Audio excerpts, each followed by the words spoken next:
Hey guys, I'm Tammy and welcome back to my channel. I thought I'd do a little sew with me today and show you how I sew this sheared dress. So I have this gingham fabric that I've really been wanting to use to make a sheared dress, because when you have gingham, you kind of already have lines that you can follow for the kind of shirring detail that you're going to create. So for the actual fabric you need to cut out, you'll need a rectangle that measures 1.5 times the width of your bust plus ½ inch for a seam allowance. And then you'll also need to measure the length, which will be, in my case, I'm making it just above my knee. So for my exact measurements, I've got a big rectangle that is 50 inches wide and then 29 inches high. So this is the rectangle cut out. As you can see, it's a really big piece of fabric, and that's because the shirring is going to gather it all together. So the first thing you're going to want to do is actually hem the top of the rectangle by folding it in by ½ inch and again by ½ inch and stitching along the whole top edge of the rectangle.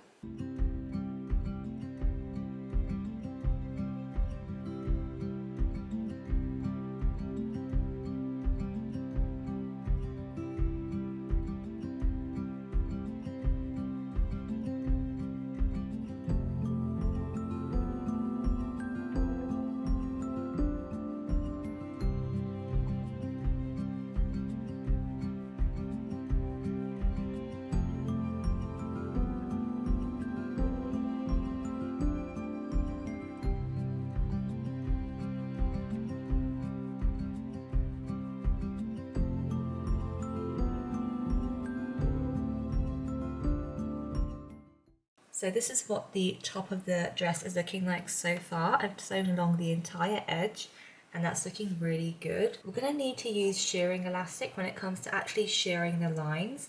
I'm not sure how many rows I'm actually going to do. I think you're meant to do around 15. But I might decrease the amount of rows I'm actually stitching and just use a bigger gap in between each one.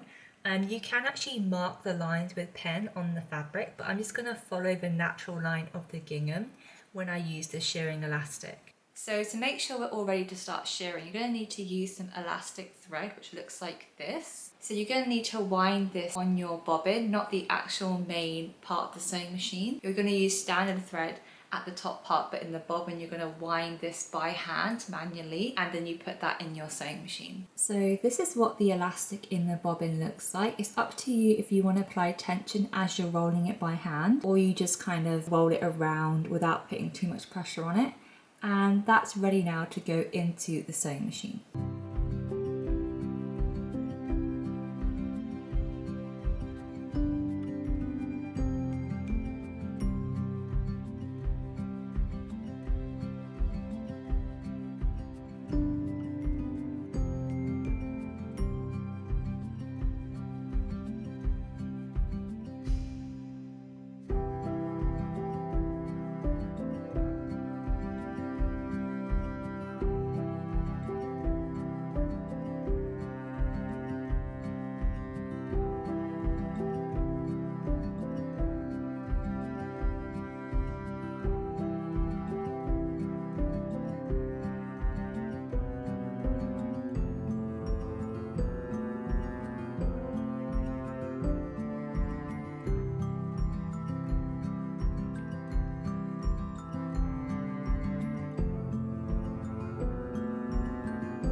So this is what the sheared dress is looking like so far. It looks really good. So I've made it around 8 inches high, and then if you look closely, I've done it at intervals of 3. So I've done 3 squares, a line of shirring, another 3 squares, and then a line of shirring, and I think it looks really good. I'm really happy with how it's turned out. Now the rest of the dress is around just above my knee, so I'm probably going to leave it around that height. Basically what we're going to want to do now is place both right sides together and we're going to sew the side seam of the dress. I'm loving how cute it is. Obviously this is the right side where you've got our normal lines of stitching, and then the wrong side is where you've got the elastic.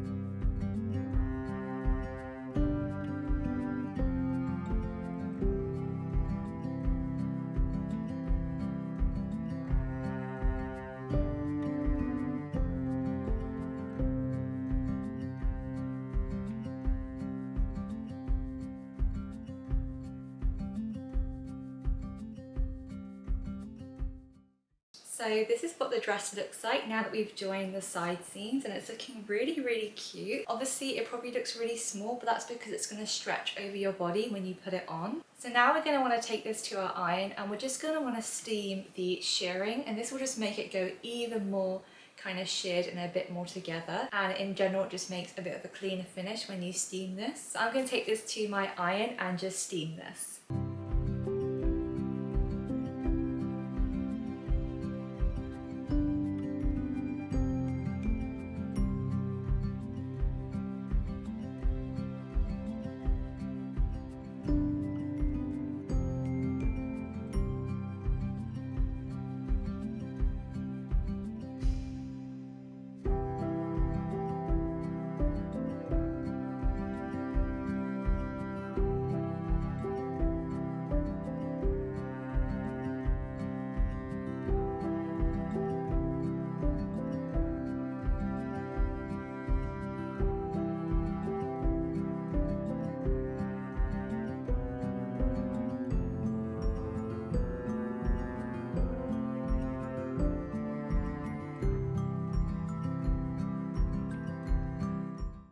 So I'm not sure if you can tell a difference on camera, but since I've ironed this nice and flat, it really has shrunken the shirring detail to make it really nice and tight, and that's exactly what we want. And then when I was at the iron, I also decided to press in place the hem, so that's ready to sew all along the bottom of the skirt. So now I am going to sew the hem, now that that's all pressed in place on the sewing machine.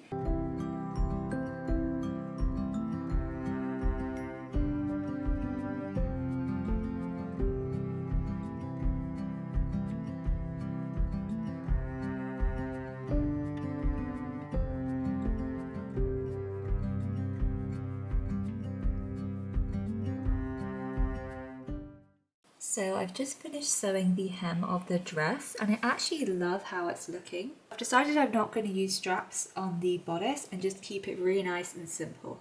Let's see how it looks on.